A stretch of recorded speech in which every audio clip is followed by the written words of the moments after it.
Hello students. So yesterday I have told you the DNA packaging or packaging of DNA helix, or we have for that we will say that as a nucleosome model, or we will say new model, or we are going to say it as a chromosome structure or DNA wrapping or DNA wrapping packaging. So these names are given for the packaging of DNA helix. What is the main aim behind this DNA packaging concept? You are coming to know that how the chromosome is formed.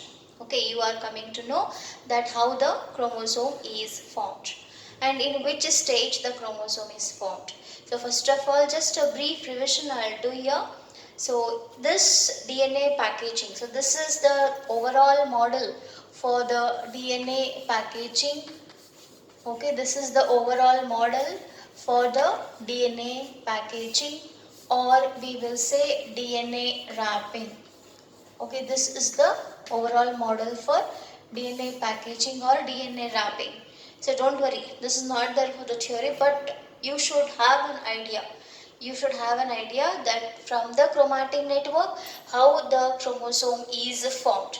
That is the main concept behind this DNA packaging or DNA wrapping. Then, now this already I have told you the introductory class in the previous session that it is also called as nucleosome model. It is also called as what? Nucleosome model. What it is also called? It is also called as nucleosome, or it is also called as chromosome. Okay, or it is also called as chromosome model. It is also called as nucleosome model, or it is also called as chromosome model. So nucleosome is also called as new body. Nucleosome is also called as new body. And you people know that this process has been discovered by the scientist called as Roger. Yesterday you people have seen Roger Kornberg and Beadle and Tatum. Okay, Beadle and Tatum. These are the name of the scientist who has given the contribution in the synthesis of the DNA packaging or DNA wrapping. Now we are going to see that how this process is going to occur. So first of all, you should have the knowledge of the nucleus first. Okay, students, you people know in the PUC first year, you people have studied the cell. Okay, so imagine that this is the animal cell, and inside this we are going to see the presence of the nucleus. What we are going to see in this? We are going to see the presence of nucleus. So inside the nucleus, we are going to see the presence of chromatin network. Okay, inside the nucleus, we are going to see the presence of chromatin network. Chroma means what? What is the meaning of chroma here? Color. Okay, what is the meaning of chroma here? Color. And tin means thread. Okay, what is the meaning of tin here? Thread we will say. Chroma means color and tin means thread. That is, color thread-like structure is formed in the nucleus. That colored thread-like structure, by undergoing the coiling process, that colored thread-like structure, by undergoing the coiling process, it is going to form the chromosome. What it is going to form? It is going to form the chromosome. Understood? So slowly I am telling, please try to understand this concept. It is very easy for you people to understand. So DNA packaging is also called as DNA wrapping, or it is also called as nucleosome model or new model, or it is also called as chromosomal model. Now this DNA packaging is going to occur. Why we are reading the DNA packaging? To how the chromosome is formed. To know that structure, we are reading the DNA packaging. Okay. Now it will start from the thread-like structure called as chromatin network, which is present inside the nucleus. Chromatin network is a thread-like structure which is present inside the nucleus. Further, by coiling process. Coiling means what? Condensation. Coming together. Okay, condensation or coming together. By that process, they are going to form the rod-shaped structure called as chromosome. Okay, what they are going to form? They are going to form the rod-shaped structure called as chromosome. Getting my point, students? Okay. Now, this knowledge you have got now. Now we are starting from the DNA. Now, you people have studied the structure of the DNA. So, this is a thread-like structure. Okay, this is the thread-like structure. DNA is a thread-like structure. Okay, DNA is a thread-like structure which is negatively charged molecule. Okay, the DNA is a negatively charged molecule. What is DNA here? DNA is a negatively charged molecule. DNA is a negatively charged molecule, and this DNA is coiling around the histone particles. Now students, what are these histones? In the yesterday's class, you people have seen the diagram, the octamer units we will say. Histones are the octamer units. Histones are octamer units we will say. Octamer units means presence of 8 small spherical shaped structure, ball-like structures will be there. Okay, and to this 8 ball-like structure, one thread will be coiling. Okay, see here. Here 8 ball-like structures will be there.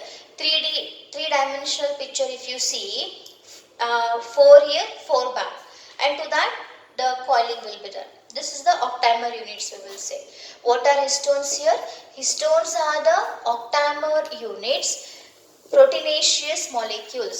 See, DNA is a negatively charged particle. What are histones? Histones are octamer units and proteinaceous molecules. Now, which proteinaceous? Okay, molecules. Now, what amino acids are combining here? In the histones, there is a presence of an lysine and arginine amino acid.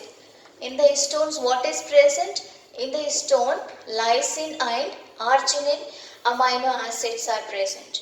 These amino acids are combining to form the histones. That is why we will say histones are the octamer units and the proteinaceous molecules, which is a positively charged particle. Which is what? Positively charged particle. What is DNA? Histones are here. What are histones? Once again I'll repeat.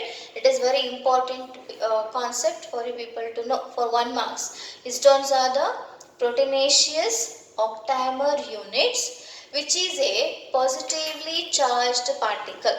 Okay. And these histones, what amino acids they are made up of? They are made up of the lysine and the arginine amino acids. Okay, they are made up of lysine and the arginine amino acids. They are made up of what? Lysine and the arginine amino acids. So, it is a positively charged particle. Histones are the positively charged particle. DNA is a negatively charged particle. Once again I will repeat. DNA is a negatively charged particle. Histones are the positively charged particle. So these positively charged particle and negatively charged particle, they combine together. They coil together. Okay, they combine together, they coil together, and they are forming the nucleosome model, which is 10 nanometer we will say. So before going to this, you can see here. This is the chromosome structure, which is made up of 1400 nanometer. Chromosome structure made up of 1400 nanometer, and it is a rod-shaped structure. These are called as, inside this there is a presence of chromatin, that means DNA. Chromatin we will say. The one arm is called as chromatin. In the PUC first year people have seen. In the one arm is called as chromatin, and inside that chromatin there is a presence of genetic material called as chromatin network. So thread-like structure it is coming. So to this thread-like structure they are coiling around the histones we will say. Okay, this is the DNA, which is a negatively charged particle. These are the histones, which are positively charged particle. Okay, so these histones are covering, that means these histones are coiling around the or we can say DNA is coiling around the histones. Okay, DNA is coiling around the histones and they are forming the super solenoid structure. What they are forming, it is called as super solenoid structure. Solenoid means what? Coiling, we will say. Okay, solenoid means what? Coiling. So it is what it is forming here? Super solenoid structure which is made up of 700 nanometer. What it is made up of? 700 nanometer. Further, this continues, condensation is continued. Okay, then continuous condensation is forming the solenoid structure. Okay, continuous condensation, what it is forming? It is forming the solenoid structure which is made up of 300 nanometer. See here students, chromosome structure was 1400 nanometer. Inside that chromatin network will be there. In the chromatin network, or what happens, the genetic material in the histone, DNA, histone. DNA is a negatively charged particle. Histones are the positively charged particle. So this DNA histones are coming together, combining together, and they are condensing, continuously condensing and joining, and they are forming the from 1400, 700. Still more condensation occurs from 700, 300 nanometer. Continuous condensation occurs from that 30 nanometer it will become, and that is called as solenoid structure. Okay, that is solenoid structure which is made up of 200 base pairs. Okay, which is made up of 200 base pairs. From the solenoid structure, we are going to see the nucleosome model which is made up of 10 nanometer and DNA is a 2.2 nanometer we will say here. Okay, DNA is a 2 nanometer. So in the mammalian cell, what do we say? In the mammalian cell, the DNA length is 2.2 meter. It is a wide length. It is having a wide length which is made up of 2.2 meter. Okay, so like this we are going to see the process of the DNA packaging or DNA wrapping or nucleosome model or the chromosome model. Hope so you have understood. From the DNA we are going to see the thread-like structure. The histone particles are coming there, joining to that thread-like structure. It is forming the solenoid structure. Solenoid is converted to super solenoid structure. Super solenoid is converted to chromosome structure which is made up of 1400 nanometer. Now students, all this process occurs during the mitosis and the meiosis division. Okay, you people have seen that in the mitosis, okay, right? In the mitosis, how many stages will be there? 4 stages will be there. Prophase, metaphase, anaphase, telophase. So before prophase, we are going to see the interphase. In that interphase stage, we are coming to know that the thread-like structure is condensing. We will read that point. You will read. That means in the prophase you will read. But before that, in the interphase is called as resting stage. You will see. Why it is called as resting stage? Because inside the chromatin network, activities will be going on. Beaded-like appearance. What do we say? It is appearing like a beaded appearance. You will say that. In the prophase, we will see beaded-like appearance. But in the interphase, it has been started. That is, the thread-like structure is converting into a beaded like appearance, we will say. Okay, so here you can see the beaded-like appearance. Okay, beaded ring-like structure or beaded-like structure, we will say. Beads means what? The necklace will be there. No, ladies' necklace will be there. White color, small beads. Okay, so that beaded-like appearance, we will say. Okay, so those beaded-like strings are just, they are combining, condensing, and they are forming the chromosome structure. And this chromosome structure is rod shaped, which has been just discovered in the metaphase stage. In the metaphase stage, we will see the chromosome structure as larger one. Okay, what we are going to see in the metaphase stage, we are going to see the chromosome structure as the larger one. If you people remember the cell division, cell cycle topic, I have told you that in the metaphase stage only we are going to see the structure of the chromosome clearly. Okay, so that why we will say, because there itself we are going to see that the chromosome structure is formed very clearly, and that chromosome structure, behind that chromosome structure formation, complete story is there. Okay, what story? That is, the chromatin network is just condensing itself, forming the beaded appearance. That beaded appearance is forming, it is 700 nanometer, which is a super coiled solenoid structure we will say, or super coiled we will say. Then further condensation occurs, solenoid structure is going to form, and that solenoid is converted into a nucleosome structure. Understood?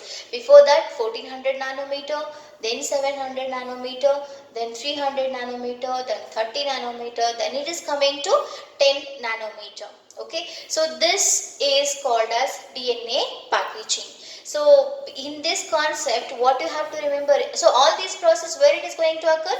In the eukaryotic organisms. Where it is going to occur? In the eukaryotic organisms, not in the prokaryotic organisms. Why?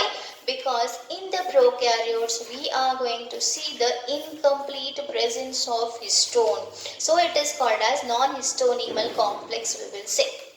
Got? So here in the DNA packaging, what points you have to remember? First of all, DNA is a negatively charged particle. Then second point, histones are the positively charged particle. And also these histones are octamer units, which is made up of proteinaceous molecules. These 2 points. Then histones and the DNA, they undergo coiling. Okay. And after undergoing coiling process, they are going to condense themselves and they are going to form the nucleosome model or the chromosome model. Hope so you people have understood it clearly. It is actually DNA packaging, very short will be there in the theory. DNA helix, how it is, which charge it is a negatively charged particle. What are histones? Histones are the octamer units, proteinaceous molecules, which are positively charged particle. These 2 points you have to remember, very very important one. And which amino acids are present in the histones? That is lysine and the arginine amino acid. Okay. And what they are making? They are coiling themselves. Negative, positive are coiling themselves. What they are forming? Chromosome. These points you have to remember. Okay. So in the next concept, after this we are going to see euchromatin and the heterochromatin concept. That means what is euchromatin and what are heterochromatin. Got? Well students, you people have understood about the DNA packaging or DNA wrapping. Now, about the chromatin network, some of the information I have to give. So, chromatin usually continuously I was telling prokaryotes, eukaryotes, prokaryotes, eukaryotes. See, once again I will tell you, in the prokaryotes, we are going to see the non-histonemal complex. What we are going to see? Non-histonemal complex in the prokaryotes. That means, see, imagine that this is the bacteria. Okay, so this bacteria is having the coiled DNA. In this, we are not going to see the formation of the chromosome. Okay, why? Because there is an absence of the histone molecules there.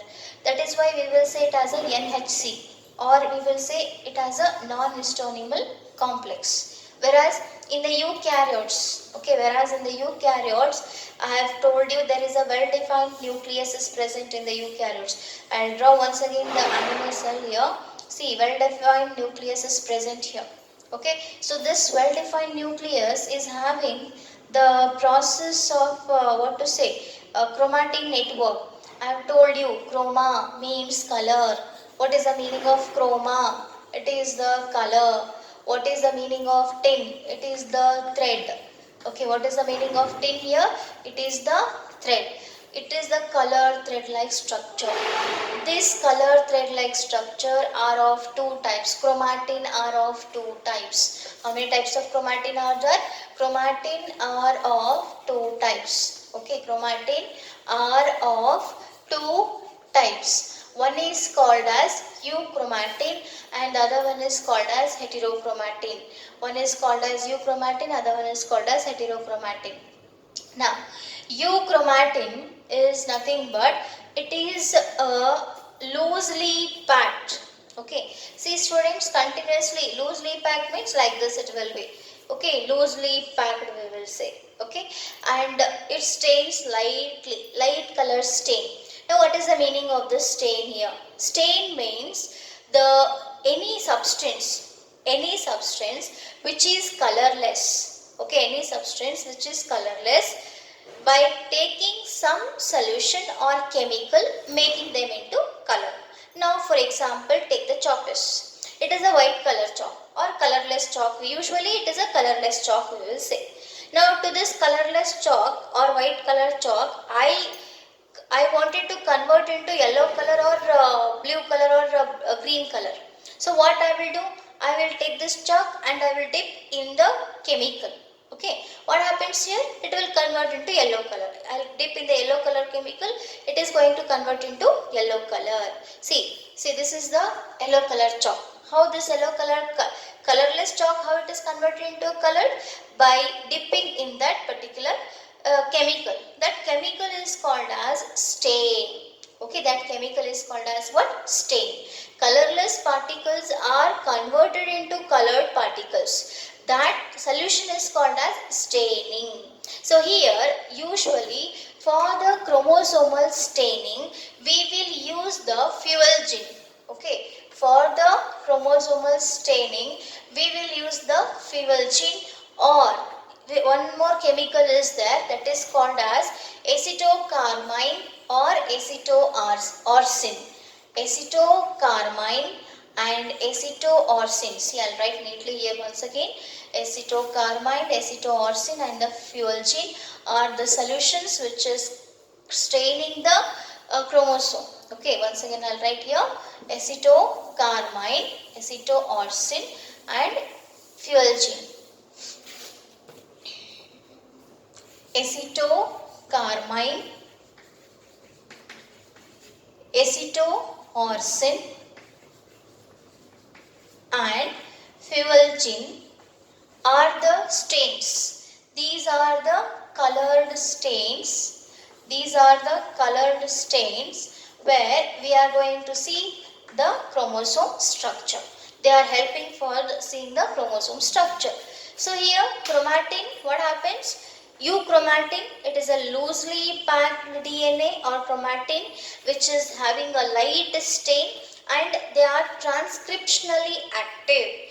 Transcriptionally active means immediate synthesis of mRNA from the DNA we are going to see. What is transcriptionally active? That is immediate synthesis of mRNA. What is the meaning of transcriptionally active? Immediate synthesis of mRNA from the DNA. Immediate synthesis of mRNA from the DNA. That is called as transcriptionally active and it is occurring during the early S phase. Now students, what is the meaning of S phase? S phase is the synthesis phase. What is S phase here? It is the synthesis phase. Synthesis phase, where it is present? In the cell cycle. You people have seen the cell cycle. Okay, so there we are going to see 4 phases. G1 phase, G2 phase, S phase and the M phase. So during the S phase we are going to see the process of the replication process. Okay, so these are the statements of the euchromatin. So it is the chromatin stain light color stain it is having. It is loosely packed, then transcriptionally active and it is going to occur during the S phase. Now coming to the heterochromatin. In the heterochromatin we are going to see that this is densely packed, we will say. Densely packed means like this. Continuously like this, the dense packed, we will say, no space at all.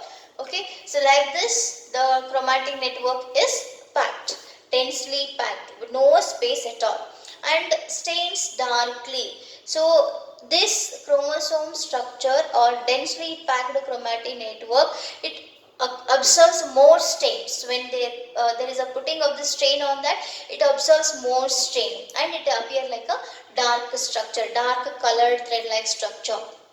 Then transcriptionally inactive. Here we are not going to see immediate mRNA synthesis. Whereas in the euchromatin we are going to see immediate mRNA synthesis. In the heterochromatin we are not going to see immediate mRNA synthesis. So since there is no immediate mRNA synthesis, we are going to see that the process of replication is late during the S phase. It is very late during the S phase. This is the difference between the euchromatin and the heterochromatin, which is very important for 2 marks and 3 marks. Okay, which is very important for 2 marks and 3 marks. They can ask for 2 marks or 3 marks. Once again I'll repeat. So euchromatin, heterochromatin. Euchromatin is nothing but chromatin stains very lightly. They are loosely packed, they are transcriptionally active, and the process of replication occurs during the S phase. Then heterochromatin occurs, they are densely packed, stains darkly, then transcriptionally inactive, and it occurs during the late S phase. Okay, this is the difference between the euchromatin and the heterochromatin. So after this we have to see this reverse central dogma. See, central dogma of molecular biology you people have seen in the yesterday's class. That is, the process of DNA undergoes replication, produces daughter DNA undergoes transcription, produces mRNA, mRNA undergoes translation, produces the protein synthesis. Similarly, reverse transcription. So this is called as reverse central dogma, or it is also called as feminism. Now I will tell you that one. Okay. Well, now we are going to see the next concept called as reverse central dogma. Reverse central dogma, or it is also called as feminism, or it is also called as feminism. So if you remember the central dogma of molecular biology in the yesterday's class, central dogma of molecular biology says that it is the one-way flow of genetic material. What central dogma says? That is, DNA undergoes replication, produces daughter DNA.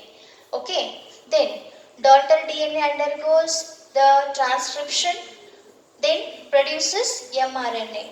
Daughter DNA undergoes transcription, produces mRNA. Then mRNA undergoes translation, then produces protein synthesis. What it is going to produce? Protein synthesis. This is the central dogma of molecular biology, which is going to occur in all the eukaryotic organisms. Okay, it is going to occur in all the eukaryotic organisms. But in some of the viruses, the reverse central dogma will occur, or it is also called as feminism. What do we call it? It is also called as feminism, or it is also called as reverse transcription, or it is also called as what? Reverse transcription. Now what is the meaning of reverse central dogma or feminism or reverse transcription? See here. Here mRNA is synthesizing the DNA. In some of the viruses I am talking. Okay, in some of the viruses organism, mRNA is synthesizing the DNA. By which enzyme? By the enzyme called as reverse transcriptase. Okay, by the enzyme called as reverse transcriptase. So this reverse transcriptase enzyme is playing an important role in the reverse direction. That is, the genetic flow will be in the reverse. Normally one-way flow of genetic material we will say, where in the eukaryotes. Okay, one-way flow of genetic material means DNA synthesizes DNA by undergoing replication. Then further daughter DNA synthesizes mRNA by transcription. Then further mRNA synthesizes protein by translation. It is the one-way flow. But in some viruses, what happens? The reverse flow will occur. Okay, mRNA synthesizes the daughter DNA by the enzyme called as reverse transcription. Okay, so here we are going to say the viruses as the connecting link between the host and the atmospheric region. Why? Because whenever they enter inside the host organism, they are going to multiply. Otherwise, they are the dead organism when they are outside the host. So we are going to see in them, that is the reverse transcription is going to occur in them by the enzyme called as reverse transcriptase, where there is no protein synthesis. Understood? So here this is called as reverse central dogma or terminism or reverse transcription. So till the today's class, we have seen the process of introduction of nucleic acids. Then we people have seen the types of nucleic acids. Then we have seen the nucleosides of DNA and RNA. Then we have seen the nucleotides of DNA and RNA. Then the DNA structure we people have seen. Then we people have seen the DNA packaging or DNA wrapping or nucleosome model or chromosome model. Then we people have seen regarding some problems regarding the nitrogen bases and the nucleosides. In the today's class, complete structure of the chromosome model we have seen. Then we have seen the reverse central dogma, and also we people have seen the central dogma of molecular biology. In the next class, the new concept I am going to start, that is the search for genetic material. Okay, there some of the scientists have worked on the DNA concept, and they have proved that some of the material is there which is acting as a genetic material, and it is carrying the hereditary character from one generation to the another generation. So students will see this concept in the next class. Okay.